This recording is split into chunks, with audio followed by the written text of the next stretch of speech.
And we are live. I'm so excited, Brittany. We just talked for like half an hour because we really enjoy talking.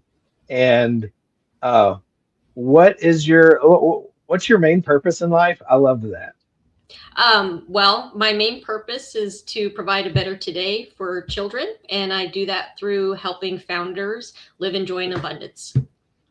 I love that. Using neuroscience, I need to add that. So I use science Using backed, neuroscience. yeah, science backed research, techniques, etc., so that people understand not just there's a gosh, decades and decades of information of how to find your purpose, find your flow, etc. But now we have the neuroscience to say this is why it works. And when people understand the why, they're more apt to move forward because they're like, oh, this is why. This is why I behave this way. This is why I can change that. Yeah. How did you get into this? Ooh, I don't think we have enough time. um, so I at when I was 5 years old, I was diagnosed with a brain tumor and successfully removed. I very fortunate in my life.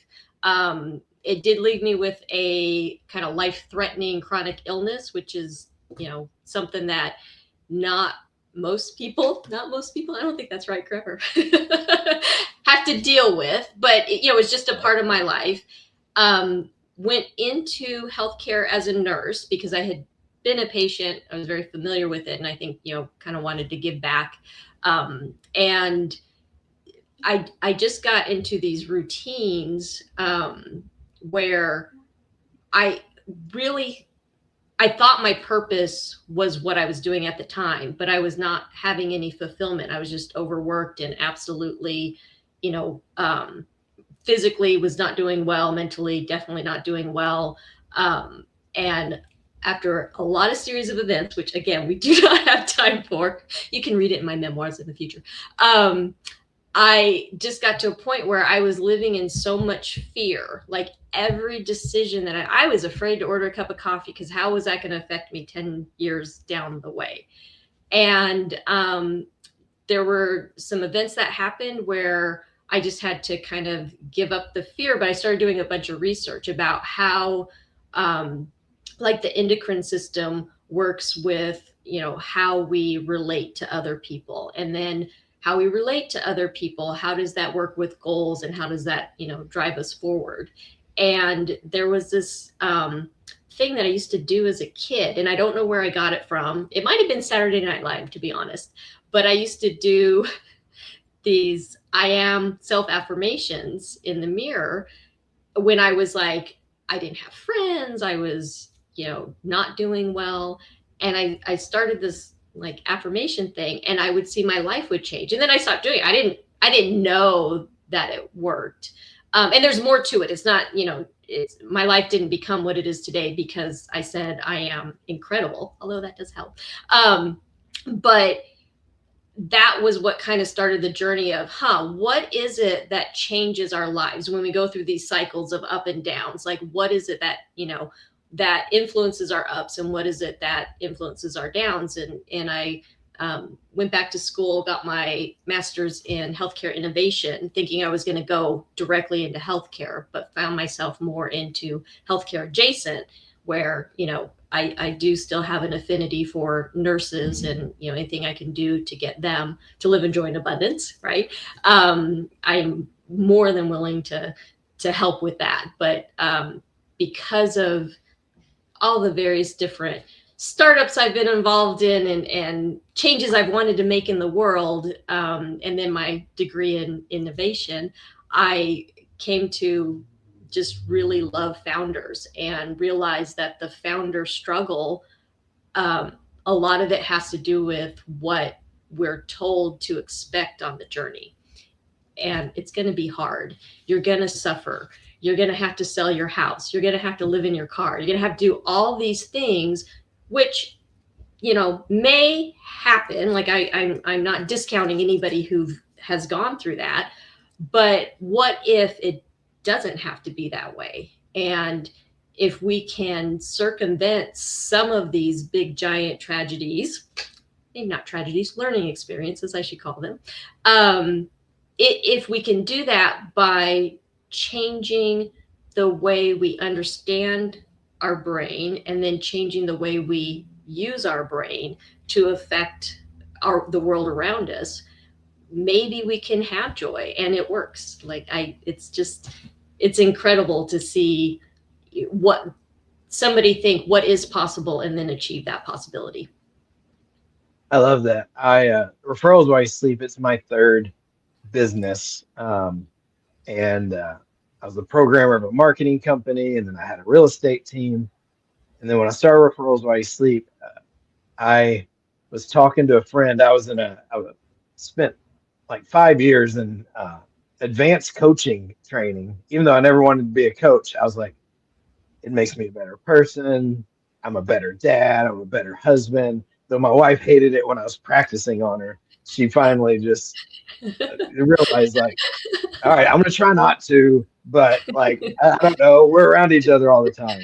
Right. And I was in one of those breakout rooms. It was like 2020. I was starting Referrals While You Sleep. And I remember I said something like, well, I'm just going to put my nose to the grindstone. It's going to be painful. And like, I'm just going to, like, I just have to grind through it. And my friend Sorrel, I get kind of emotional. I've never like shared this story, I don't think. Just now thought about it. But she said, what if it doesn't have to be painful? And that like unraveled. Like, this is the only business that I've actually like, I've been present. I've enjoyed the journey. When it was time to jump in, it just feels now's the right time to jump in. I didn't force it. And it was that one just thought, what if it doesn't have to be painful? I love that. Like, I just, stories like that are incredible. And it's just like, that's just one sentence, right? Just one sentence that changed your perception of what could be. And so, you know, the whole thing of where, okay, neuroscientifically speaking, you've challenged your belief system, and you can do one thing. You can either then, look for avenues to reaffirm your, confirmation bias. You're looking for things to prove that, no, it's going to be terrible. Or you can start to say that over and over. What if it can be fun? What if it can be joyful? And you start to create these new patterns in your brain that open up in, not to be into the spiritual, but when we look into the, actual science, the opportunities are there. We just now have an awareness of them. We're now able to get out of our fight, flight, freeze mind that's in the back trying to protect us, and we can actually see the opportunities. We can have attention to what could be joyful. And sure, there's going to be some things that maybe we're not comfortable with yet, but how, reframing can make things so much more comfortable. I mean, I look at people are, in this weather system. I was going to ask you, how's the weather in Florida? So I'm still in Nashville, and Oh, you're in Nashville. Okay. Yeah. I was like, you're in the ice storm. Yeah, my girlfriend's out in Nashville. Okay. So, I was just going to say, these things that we have no control over, like we do not have control over the weather yet, right?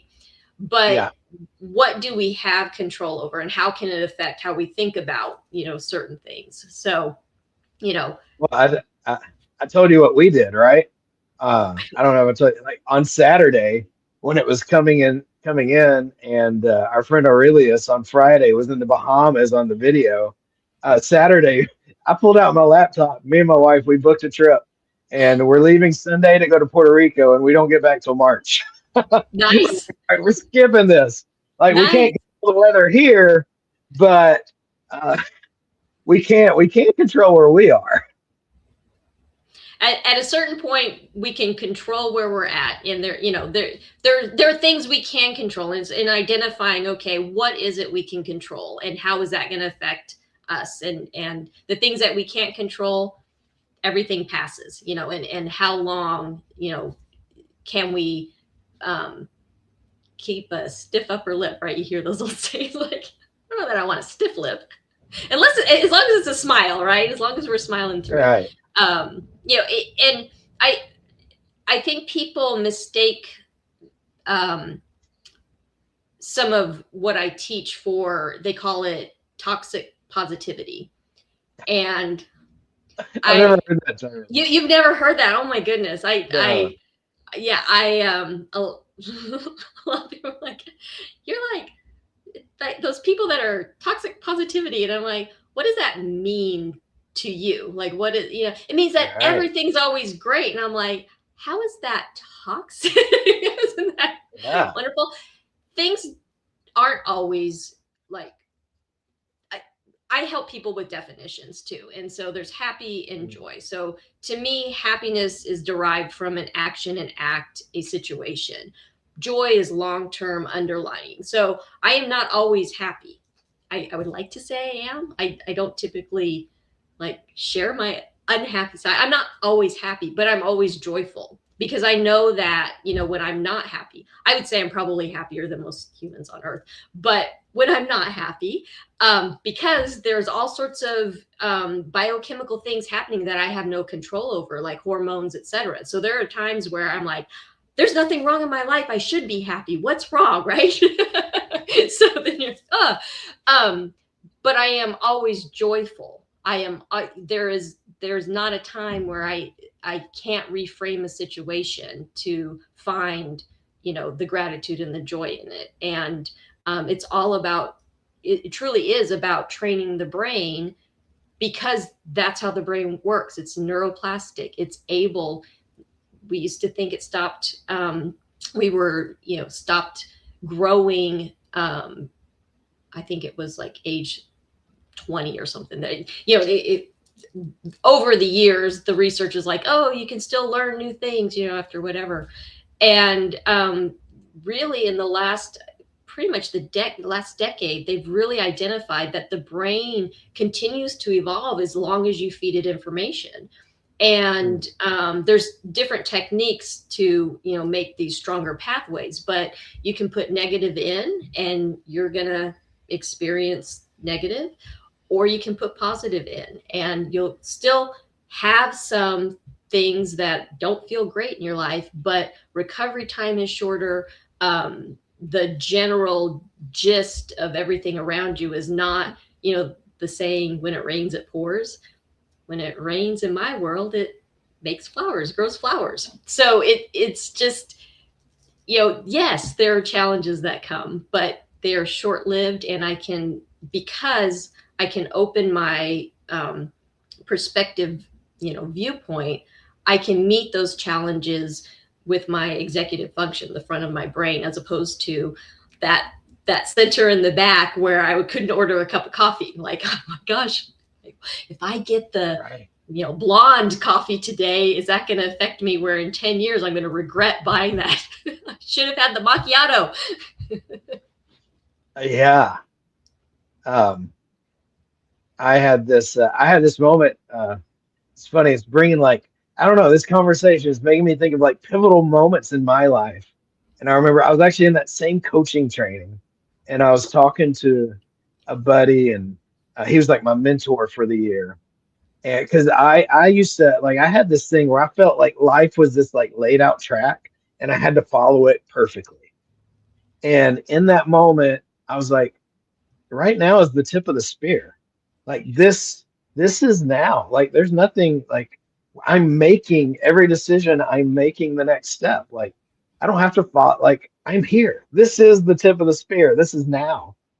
And that was so relieving. Like I don't have to find this perfect plan that, I can be me right now.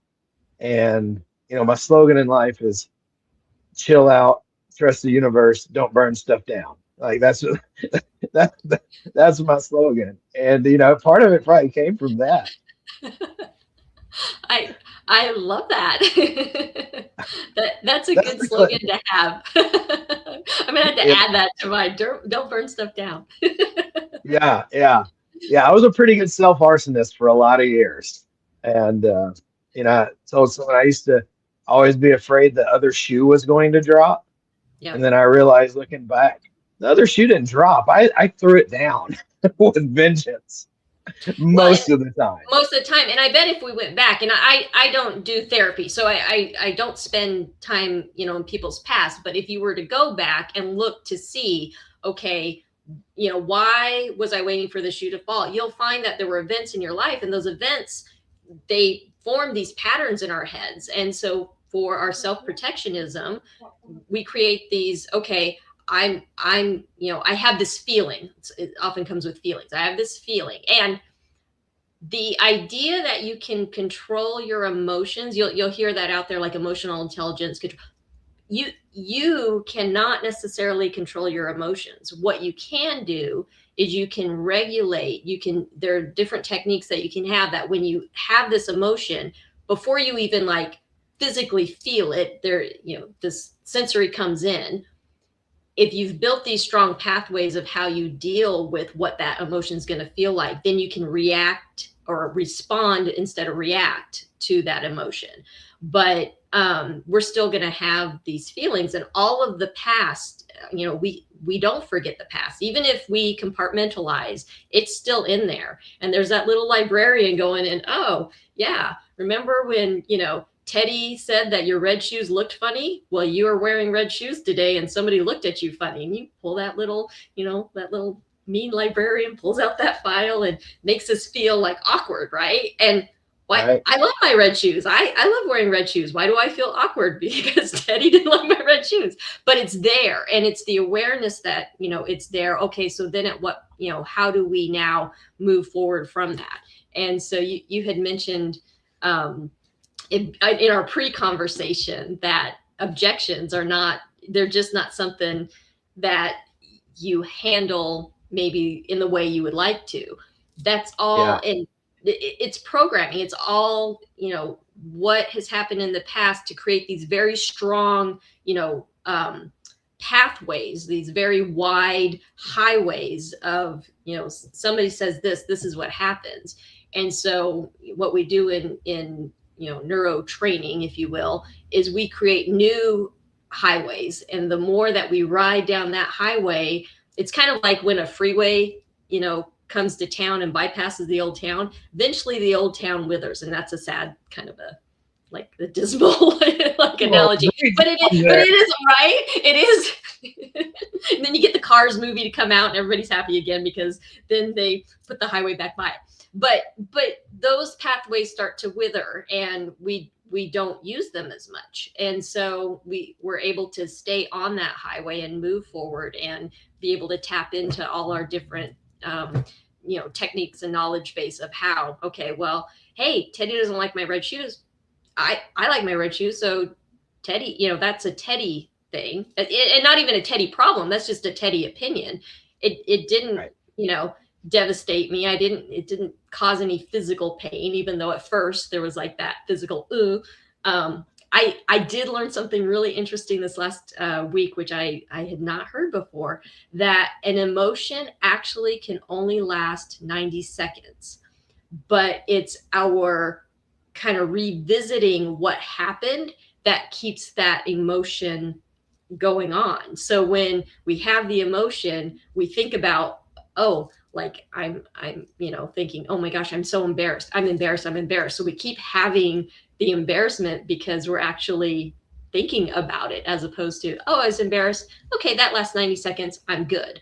That was, I was really excited to learn that, because I was like, oh, there are times when I'm like, oh, why is this emotion? Now, that study didn't put into play, different neurochemical balances, like when we talk about hormones. And, in this day and age, a lot of people are on medications, and that causes a lot of neurochemical changes. And so it could be that a feeling may last longer than 90 seconds, but if we're aware that there's a limiter, like if we can, refocus our energies, that a lot of times will change out that emotion or that feeling at the time.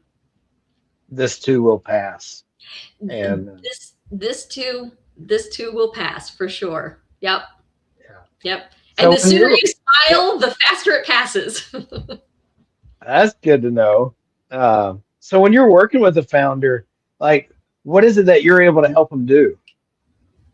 Well, so we we start with an assessment to see, what it is that they want to achieve, because I can never assume, like I know what it is that they want and or need. So we, start with an assessment.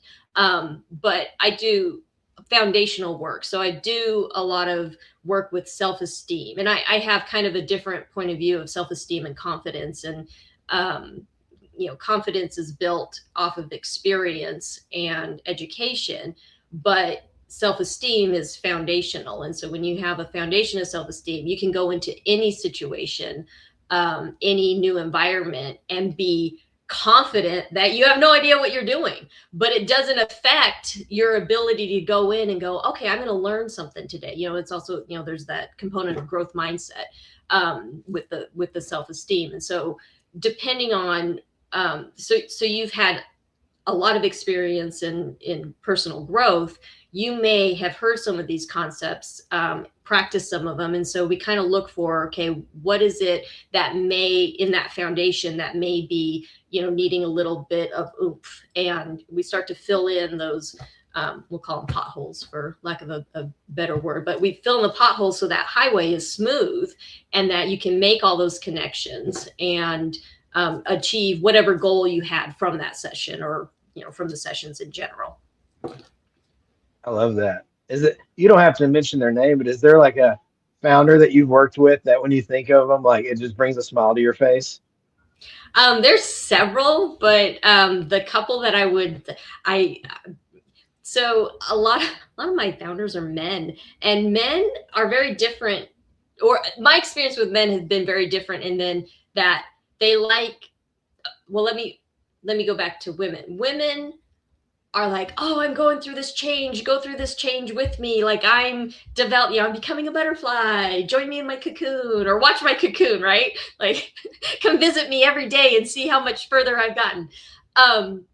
But my experience in general with men is that they want to go through a transformation and they want to like pop out like fully formed, right? They don't necessarily want people to see that. And so I have NDAs.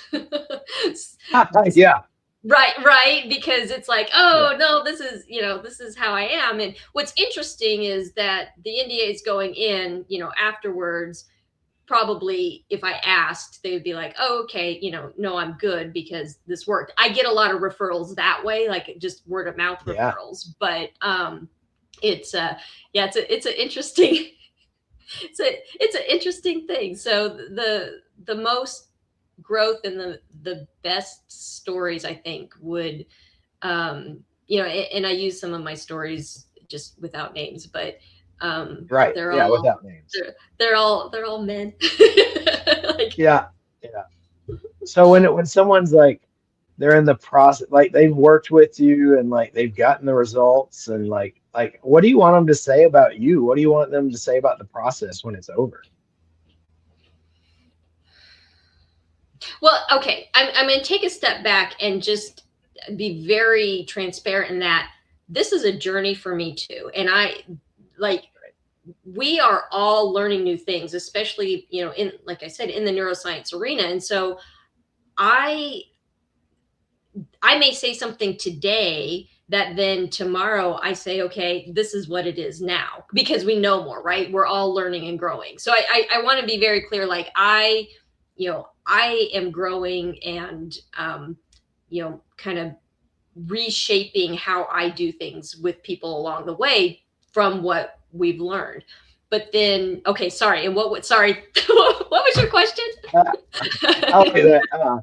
Yeah, what I heard was like, hey, I'm always growing. So what I say today may be different tomorrow because I'm not stuck in my ways. I'm always learning, which I think is amazing. I mean, that I think life is. I mean, this is the tip of the spear. Tomorrow may be different. And so the question is, like when you've worked with someone, you think about the happy clients. Like, what is it that you want them to say about you? What do Mm, you want them to say about the whew. end result process? What kind of self-validation do I need? That um What's your I dream come true scenario for them? You know? I probably derive the most joy when I see a light bulb go off and they say, You know, I've never thought about it that way before. Not because I feel like I am something special, but I I do feel like I have probably a PhD in reframing. I feel like I can help people get to that point where, you know, they maybe have kind of a closed mind about what their options are, and we can find options for them. So when somebody like gets to the point where they can self-assess and go, huh, maybe it's this, I've never thought of it before. I'm like, okay, now they're like on their way to where they can start really, you know, creating their roadmap of possibility. And that's, you know, essentially what I help people do is understand that there is possibility there, and how do you harness that possibility to get to your goals and your dreams. And you know, all the work of purpose, we do all the, you know, legend to legacy. How do you build your, you know, legend? How do you build, oh, it's been a while since I've said that tagline. How do you build your legend today to leave your legacy for tomorrow? So we, you know, work on purpose and flow, and have a lot of different definitions than what's kind of out there in the everybody's using AI, you know, to help them. And I'm always having to tell my AI, remember, we're not defining flow in that way. This is how we define flow, right? Like, and Yeah, it always comes back, my bad, you're right, this is not you're yeah, not traditional. I'm like, nope. yeah, yeah, yeah. This isn't the Reddit definition. This is the Brittany definition of flow, right? Yeah. Yeah. Oh, I'm curious. What is your definition of flow? Oh, so what's so interesting is I kind of did a revamp of that this week. So, you know, there's flow is in general, the I will say the accepted model of flow is when you are in a activity that takes no concerted effort and you enjoy it so much. You're just like, you know, everything's just jiving and going along, and you know, you feel really good about it, and you're not having to put in kind of a concerted effort of work. I believe you can be in flow while you are putting in concerted effort. So there, to me, flow is, it is the feeling, more than like the product that comes out, right? Like you're it's how you feel in any given activity. So whether it's with concerted or work or with flow. So I guess the difference of what's accepted out there is, when you are working hard, flow comes, with performance, right? You just it's performative, feels really good, you know, exciting. But in the work time, you're kind of doing, reassessment, incremental growth, you know, working hard to get good at that skill. I think you can have flow, the feeling of, you know, I really enjoy this. I enjoy this hard work because I am, you know, increasing all my pathways in my brain. I'm getting better, and I enjoy that process. So it's, where do you, you know, like if you ask me about taxes, used to be getting in the flow. Who gets in the flow of doing taxes? But now I'm like, ooh, you know, I can Excel sheet this or Intuit this all day long, because I'm like in the flow, and um, identifying what the barriers are to enjoying that particular, you know, action or function or whatever, you know, that helps a lot with flow. So Hmm. I love that. So whatever you got to do, figure it. I mean, it's how to live in joy and abundance with what you're doing. yes, because life is too short to not enjoy what you're doing, because we spend what, Right. how much of our life doing it, right? Whatever it is, right? Right. Yeah. Yeah. I love that. Um, I really love that. Makes me think of I read a story. There was like an old monk back in the day, and he just worked in the kitchen crew. But like he was known as like he was just like if this is what I'm gonna do, I'm gonna glorify God by being in the kitchen crew, cleaning these pots and pans. And I was in some class. My teacher read that story, and I could know no details, but the fact that he found a way to live in joy while doing the cleaning the pots and pans. Um, I love that. I love that. And kind of last question. So your goal is to help children of the future by helping founders now. What's your vision for children in the future? What do you want them to be able to have experience? I, first of all, hope to never hear another parent tell their kid they cannot do or be something, which I hear quite frequently these days, and it crushes a little bit of my soul every time I hear it. I was incredibly fortunate to have parents that really, I think I could have, if I had wanted to be an astronaut, could have been an astronaut. Like I could have done anything.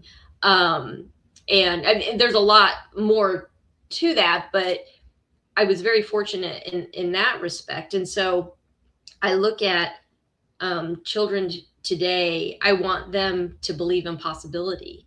And, being an astronaut, like they can have their heart set on being an astronaut, and maybe going to outer space isn't in necessarily the cards for them for whatever reason, right? Again, we can get into philosophy and things we can't control. But if they redefine like what that means for them, because it's not necessarily being an astronaut, but it's how would they feel if they were an astronaut, and what is it that they can do to derive that feeling or that purpose. They want to discover unknown whatever. It may not necessarily be going to outer space, but if we crush those dreams when they're little, well, you'll never go to space, right? Unless you're a gazillionaire or whatever, right? If we crush those dreams, they don't even have the opportunity to find out why it was they wanted to go to outer space. And